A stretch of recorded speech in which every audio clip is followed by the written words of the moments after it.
Hello, what is up mga ma'am, sir, ma'am? Ako po si Ralph Cifra, isang visual artist from Manila, Philippines, and today we are going to custom repaint the McFarlane Toys Heatwave X Batman. Okay, first step is to apply flat black primer. So ito na yung status niya. Meron na tayong adhesive surface so that our paints will stick to the surface. And then we are going to use a steel and gunmetal paint for the weathering technique. So dry brushing process yung ginagamit natin for the brush application. Or rather paint application. And same lang din dito sa body ni Batman. Yung body ni Batman dito ang ginagamit natin, Batman DC Rebirth. Okay, next step is to use Hero Paint's water-based primer matte white para naman din sa skull. Okay, so paint natin yung chest armor. So dry brushing technique lang din.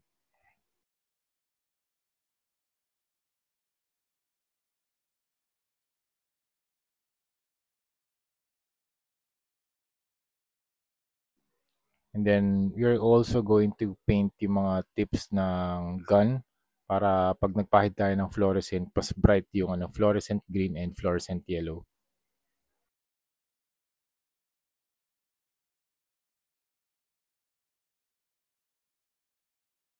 Yan. So, ito na yung next step, fluorescent green.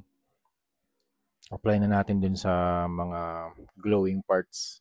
Kasi pag black yung base nyo, i-absorb lang ng black yung green eh.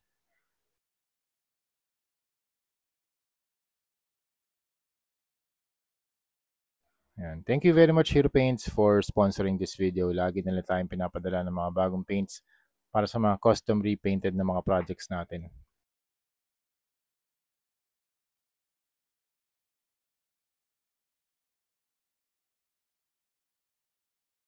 And then next, water-based acrylic primer, black, para naman dun sa eyes and nose and teeth ng skull sa chest armor.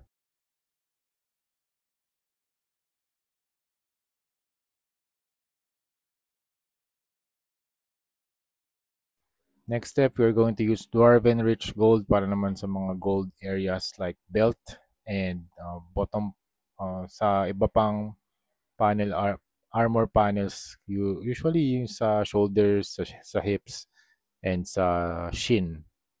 Tapos yung last, mag-apply tayo ng Bosni number 191 flat clear for top coat para maprotektahan yung paint job na ginawa natin.